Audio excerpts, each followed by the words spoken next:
Allahumma shalli ala sayyidina Muhammad wa asghiri zalimin biwalimin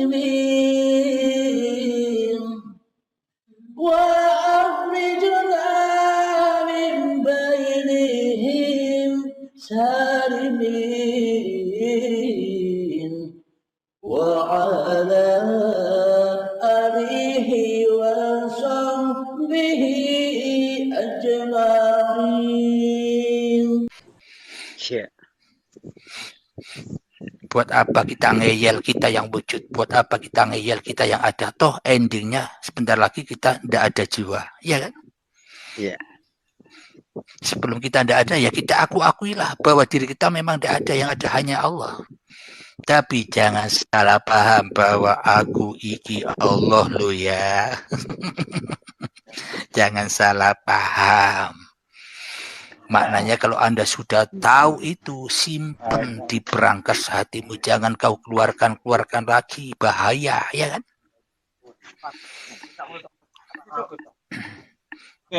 Bukan bahaya untuk orang lain saja, yang terlebih bahaya ya pada diri kita. Kalau ini kita keluarkan, permata kok dikeluarkan, ya diambil orang, ya kan?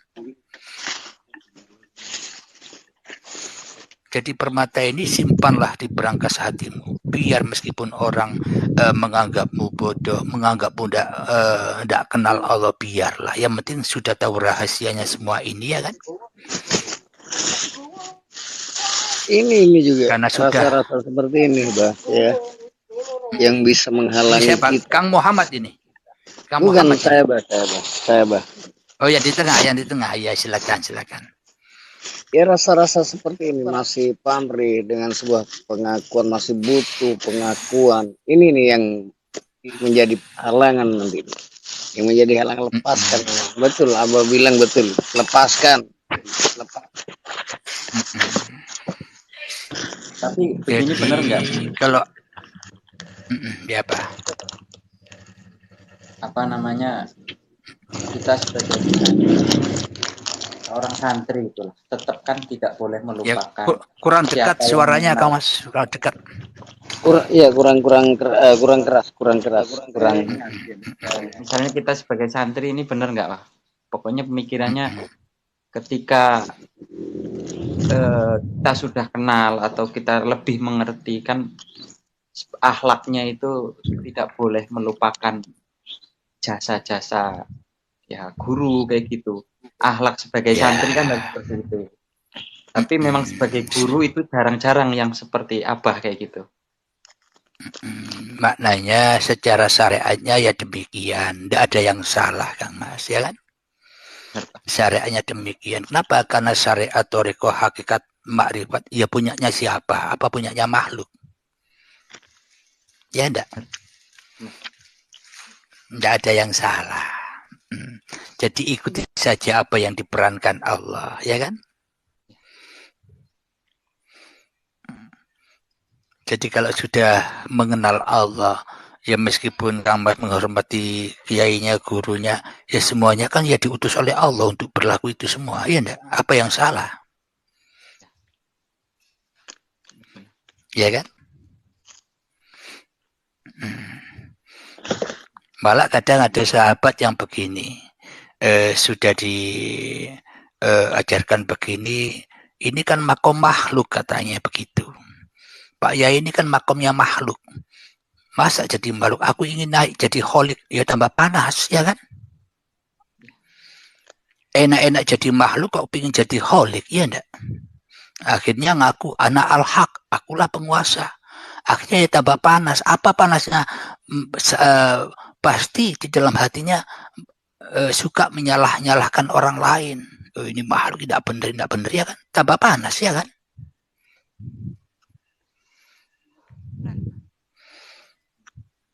Coba kita jadi makhluk, maka melihat makhluk yang lain ya sama dengan kita. Kenapa? Tanpa Allah ya tidak ada pergerakan. Jadi kita tidak bisa menyalahkan makhluk. Kenapa? Karena kita pun juga tak punya daya upaya apa-apa, ya enggak? Itulah keindahannya Allah. Disuruh jadi makhluk yang enak, yang enjoy nonton Allah, kok jadi artis ya panas. Hanya Allah yang maha artis, ya kan? Allah mengartisi Kang Muhammad, Allah mengartisi Bunda Siti, Allah mengartisi Anda semuanya, ya kan? Allah maha artis. Tapi kalau kita sudah mengenal sutradaranya, apa ada yang salah keartisan ini? Kalau sutradaranya yang menata semua, ya kan? Itulah bebasnya manusia dari segala dosa-dosanya. Kenapa? Karena dosanya sudah dilepas. Apa sih dosa itu? Ya manusianya itu loh dosa. Kalau Anda belum tahu dosa selama ini, ya diri Anda manusia yang ketika selama ini merasa wujud dan merasa hidup, ya itulah dosa itu. Bukan dosa yang angen-angen, yang halusinasi. Jangan begitu nanti dosa, jangan begini nanti dosa.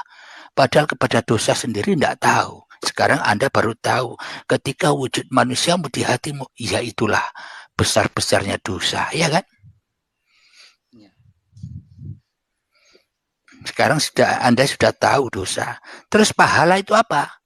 Kebanyakan orang lakukan ini nanti dapat pahala. Pahalanya kan semua halusinasi saja. Tidak ada barangnya.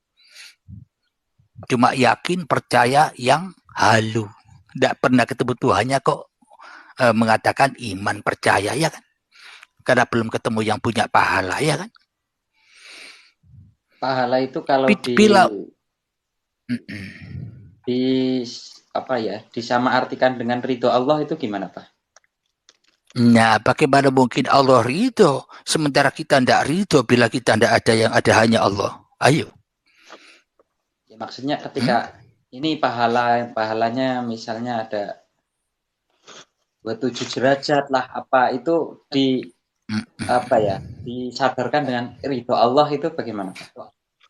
Iya, kalau yang ada hanya Allah pasti Allah ridho. Tapi kalau yang ada hanya manusianya, bagaimana mungkin Allah ridho kepada manusia bila manusianya memusuhi atau mensekutukannya? Ya enggak? Ya kan, Kang Mas? Bisa dipahami?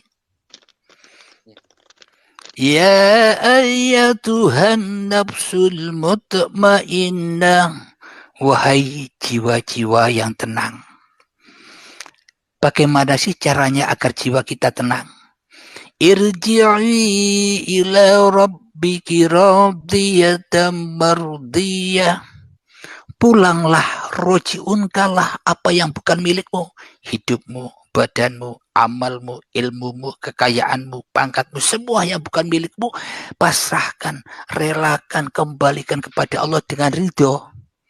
Nah, kalau itu sudah ridho, kita mengembalikan hidup dan badan, bahkan semua yang kita miliki kepada Allah, maka Allah ya ridho. Sedangkan kita kepada diri kita saja tidak ridho, bagaimana mungkin Allah ridho, ya kan?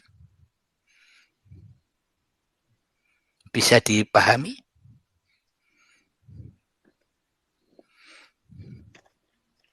Bisa dipahami, Kang Mas?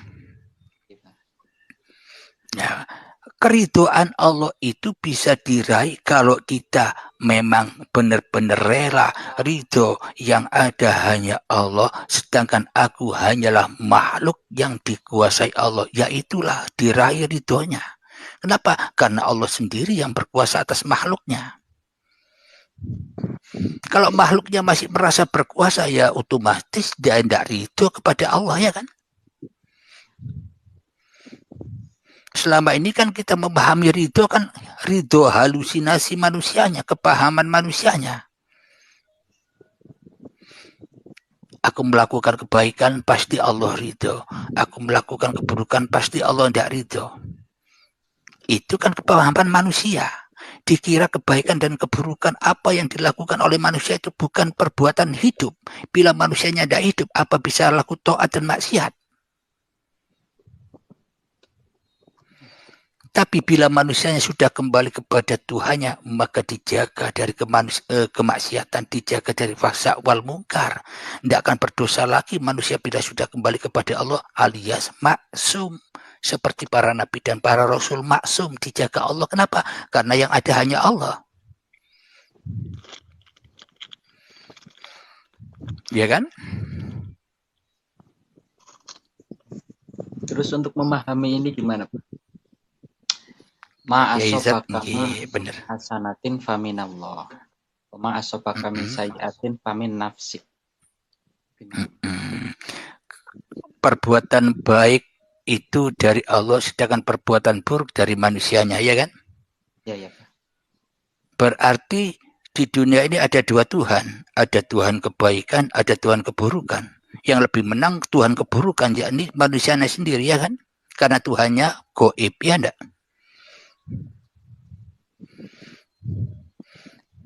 Berarti manusianya kalah, Allahnya kalah dengan kita selama ini, ya kan? Ya. Nah, seolah-olah kita memang jadi Tuhan selama ini, tapi tidak terasa. Jadi kebaikan dan keburukan versinya Tuhan, kebaikan dan keburukan versinya manusia beda, Kang Mas. Kebaikan dan keburukan versi manusia, versi hawa nafsu beda. Manusia hanya memandang gerak-gerik raganya saja tanpa melihat hatinya. Anak wong sholat, ahli sholat disangka orang baik. Orang rajin ngaji disangka orang baik. Orang minum-minuman judi dianggap orang buruk. Karena tidak mampu menerobos siapa yang melakukan itu semua. Tanpa uripi Allah, apakah Anda bisa menyaksikan pemandangan keduanya itu? Ya ada. Bisa dipahami.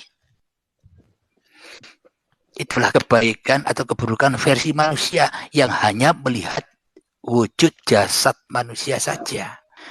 Akan tapi kebaikan dan keburukan di sisi Allah, bila di dalam hatimu yang berkuasa jadi Tuhan, diri manusiamu yang merasa wujud, ya itulah keburukan. Apapun yang kau lakukan ya serba buruk. Allah hanya melihat hatinya, bukan melihat bentuk raganya, ya kan? Allah hanya melihat powernya, siapa yang mempoweri, manusianya kah atau aku, ya kan? Keburukan di sisi Allah, yakni orang-orang yang sudah kembali kepada Allah, maknanya sudah dikuasai Allah, maka otomatis apapun yang digerakkannya menjadi lillah. Kenapa? Karena miliknya Allah, zatnya Allah, sifatnya Allah, asmanya Allah, af'alnya Allah, semua yang berlaku atas manusianya ketika manusianya kembali ke asal mulanya, goib. Ya enggak? Jadi Allah tidak memandang wujud-wujud lagi. Jadi manusia yang sudah awaludin ma'rifatullah sudah tak memandang, tak menilai wujud-wujud manusia lagi. Apapun yang dikerjakan oleh manusia, ya kan? Ya. Sehingga ia hanya ketemu Allah saja yang berkuasa atas manusia. Mana mungkin orang itu bisa mabuk-mabukan. Dalam? Ya Kang Mas?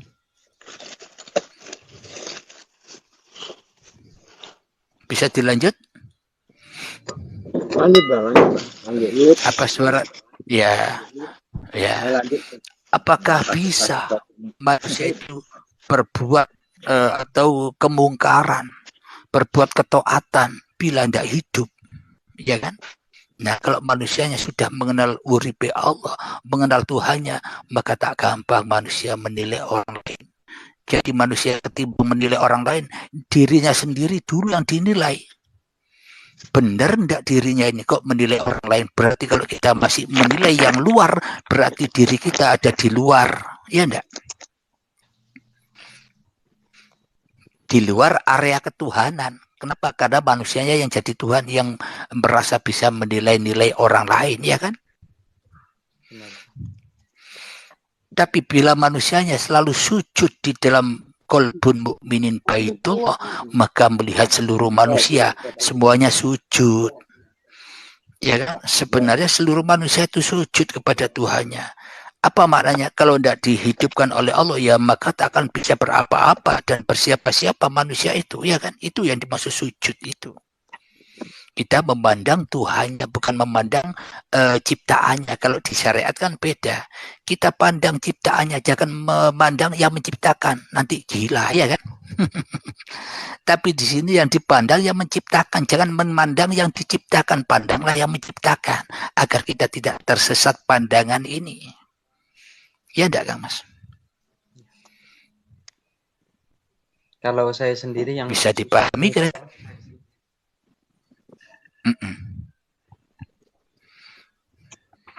Ya. Ini yang terputus suara saya apa Kang Mas Muhammad ini kira-kira? Oh ya, Halo. iya Pak. Kalau Suara saya saya masih bisa dimonitor kan? bisa Pak. Sering Moga-moga ini Pak. dilanjut. Alhamdulillah sering kebagian terkadang ya ngisi-ngisi kultum atau bagaimana, tapi kan susahnya ketika menyampaikan hal yang ya, cara apa menyampaikan mungkin dari atas itu harus benar-benar memilah Pak, hati-hati, pelan-pelan, nggak bisa langsung, ya itu susahnya paling di situ Pak. Tetap mengikuti alur Pak. Iya, memang kalau iya, jadi mengikuti apa yang menjadi kemampuan Anda ya kan? Dan mungkin ya supaya agar bisa diterima lah. Memang hawa nafsu sukanya ya begitu ya kan, dari bawah dulu ya kan, dari umek hawa nafsu dulu ya kan. Jadi ceritanya hawa nafsu itu sendiri dulu ya kan. Sedikit cerita Pak, kemarin alhamdulillah tugas kultum setelah tarawih, pokoknya saya nggak menyiapkan materi apa, pokoknya udah saya merasa nggak bisa, alhamdulillah bisa menyampaikan itu luar biasa. Saya nggak merasa belajar, udah ngomong luar biasa pokoknya lah Pak. Nah, enak kan? Enak Pak, benar. Kalau kita bersandar kepada hawa nafsu banyak aturan, banyak hukum-hukum. Tapi kalau kita bersandar kepada Allah bebas, gelundung wae. Ya enggak? Ya. Insyaallah, insyaallah. Mohon doanya ini Pak, karena ya tugaskan, pinginnya ya selalu watawasau bil haq pada sesama, mohon doanya mudah-mudahan diluruskan lah, dibekali oleh Allah. Amin. Jadi amin ya Rob. Amin amin. Ulang-ulanglah di YouTube Uripe Allah, disimak-simak, diulang-ulang agar bertambah ketajamannya. Atur suwun niki Pak. Di pelajaran Awaluddin Ma'rifatullah yang dari atas ini sebenarnya lebih gampang diterima oleh semua manusia. Bahkan beda agama bisa menerima, ya enggak? Tapi kalau dari bawah, waduh banyak pertentangan, enggak sama. Bahkan sesama Islamnya beda pemahaman, beda kajian, ya kan? Apalagi kepada orang-orang yang beda agama. Nah, tapi kalau kita kaji seperti dari atas ini bisa diterima semua orang. Padahal paling gampang ini, ya kan, diterimanya. Tidak lama-lama perjalanannya. Ayo lanjut Kang Mas.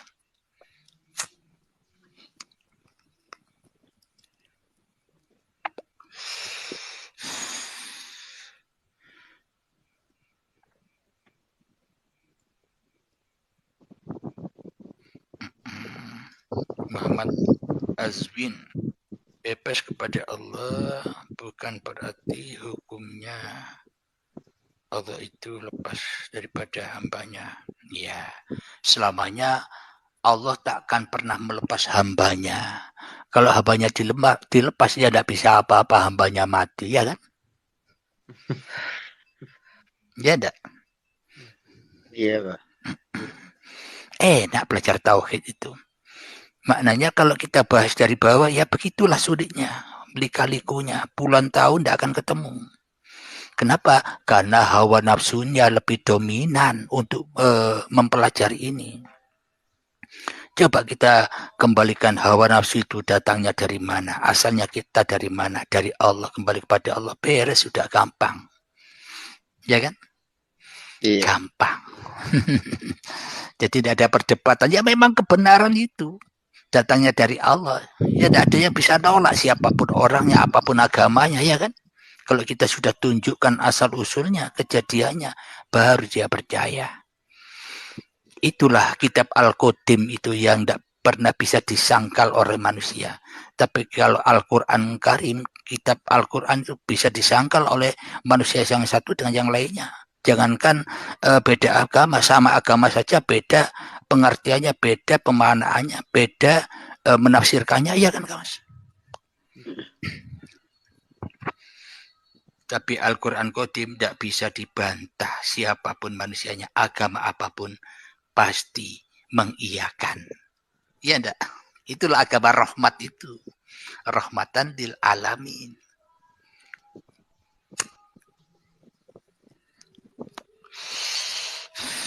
Monggo dilanjut. Ada pertanyaan apa lagi?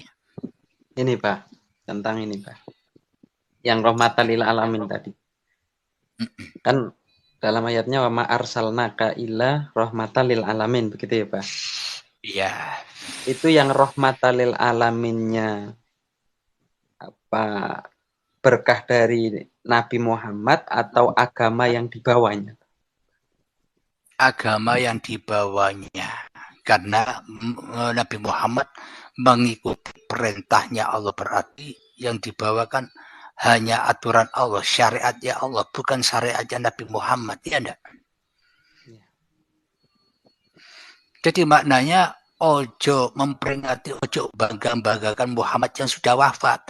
Muhammad yang ada di dalam dirimu itu bangkitkan kerasulannya. Ojo mau jadi rasuli hawa nafsu wae, ya kan? Kita selama ini kan jadi utusan, jadi rasuli, jadi pesuruh-pesuruh hawa nafsu saja, ya enggak? Nah, itu bedanya dengan Nabi Muhammad. Nabi Muhammad telah kembali kepada Tuhannya. Maknanya Muhammad bukan kamu yang melebar, waktu hidup saja Nabi Muhammad sudah mati. Tapi aku yang melebar, berarti yang hidup Allahnya apa Muhammadnya, ya kan? Iman seperti itulah yang harus kita ikuti. Agar apa? Agar jadi umatnya Nabi Muhammad. Imannya saja, imannya Nabi Muhammad tidak diikuti. Buru-buru melakukan syariatnya yang seperti diajarkan Nabi Muhammad. Lek imane ndak podo, yo sia-sia, ya ndak maka Mas. Lek imannya sama, meskipun kelihatannya syariatnya beda. Nabi Muhammad dulu makannya dengan tangan 3 jari. Kita pakai sendok dengan pakai pisau, makan bistik. Tapi kalau imannya beda, ya beda syariat. Tapi kalau imannya sama, meskipun beda syariatnya, apa enggak sama itu hakikatnya, syariatnya? Kalau yang ada Allah, yang bisa makan bistik pun juga siapa? Yang bisa makan 3 jari pun juga siapa? Kalau enggak ada uripi Allah, mana bisa, ya kan?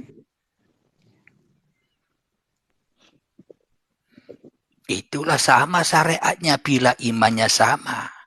Tapi bila imannya tidak sama, meskipun syariatnya sama, ya tidak sama di sisi Allah. Kenapa? Tuhannya tidak sama, ya kan? Bisa dipahami? Gampang kan? Ya. Gampang. Terus begini Pak, ya ini pokoknya saya pengen ketika saya ada grundelan ataupun sesuatu di hati, ya tujuan saya menyampaikan ke Abah, ya mudah-mudahan ada pencerahannya Pak. Mudah-mudahan Abah selalu husnuzon lah sama saya Pak. Ini saya mau menyampaikan gini Pak. Apa namanya, ketika Halo? doa, Suara saya, oh iya. diajarkan berdoa, itu ada kunek kuin dungo iku sholawat dhisik. Gitulah Pak ya.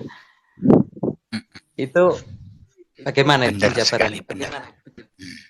Penjabaran ini kue kate ndonga apa sholawat dhisik diterima, ya kan? Nah, maknane sholawat ya sholawat sing bener pemahamane. Duduk maca sallallahu alaihi Muhammad, bukan itu sholawat. Innallaha wa malaikatahu yusholluna 'alan nabi. Hidup yang ada pada malaikat pun juga hidup yang ada pada Nabi. Wahai orang-orang yang mukmin, sepertilah mereka, maknanya ojo ngaku-ngaku urip iki uripmu, maka kau akan bahagia. Iku lu sholawat iku maksudnya. Iya ndak? Imannya sama maknanya, itulah sholawat.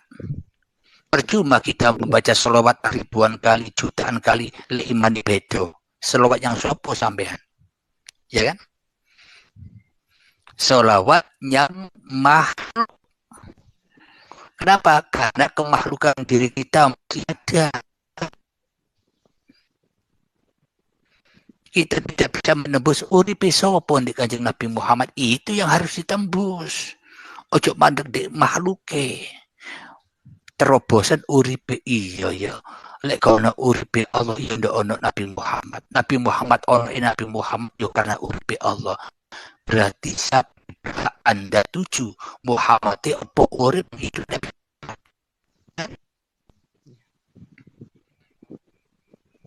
Dan jadi sholawat itu sebagai wasilah atau begitu. Wasilah itu ya langsung kepada Allah, orang bisa lewat makhluk. Maknanya langsung kepada Allah itu apa? Orang-orang yang sudah mengakui di dalam hatinya bahwa yang berkuasa atas diriku ya hanya Allah. Bodoh Kanjeng Nabi Muhammad, ya kan? Tapi selama ini kan kita tawasul atau berwasilah kan kepada wujudnya Nabi Muhammad, ya kan?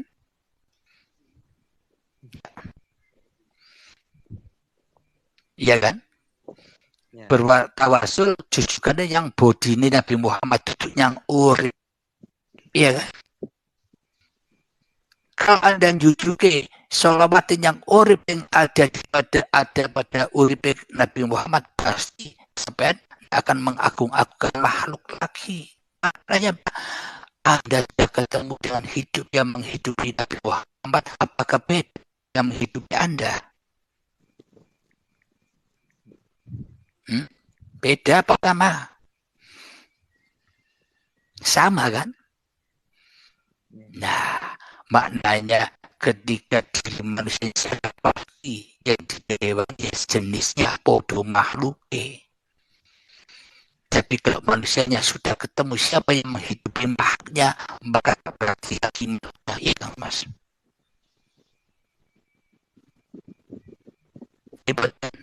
Paham betul. Ilmu logika itu ilmu angan-angan dan bayangan. Mosok kalah ilmu logika ilmu halusinasi, ya. Gampang. Nabi Muhammad pun, Nabi Isa pun dulu berpesan kepada sahabat-sahabatnya, jangan muliakan aku, muliakanlah Tuhanku dan Tuhanmu.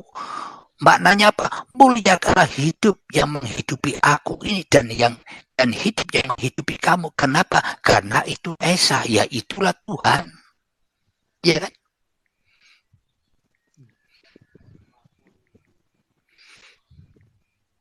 Kalau kita hanya bersilah kepada makhluk, ya pasti itu isinya, ya kan? Jadi ketika bersolawat itu untuk kepuasan. Ketika bersolawat itu ke Nur Muhammadnya apa ke Muhammad? Posisi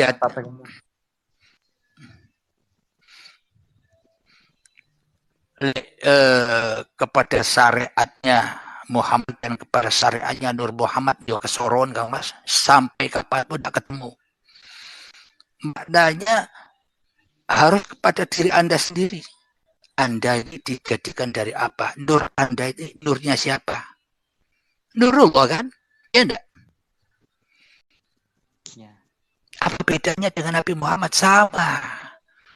Jadi Nabi Muhammad itu manusia pilihan, memberi contoh yang harus kita contoh, yang harus kita ikuti apanya? Imannya. Kita jangan mencontoh bodinya saja, contoh juga imannya, hidup yang menghidupi bodinya Nabi Muhammad, ya kan? Agar kita ketemu dengan siapa hakikatnya Muhammad itu. Ahmad bila mim, Ahad.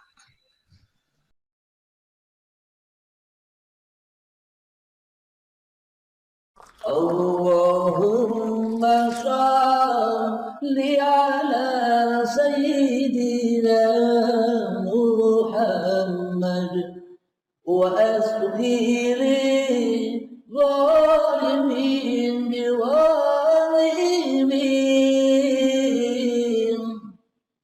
وأخرجنا من بينهم سالمين وعلى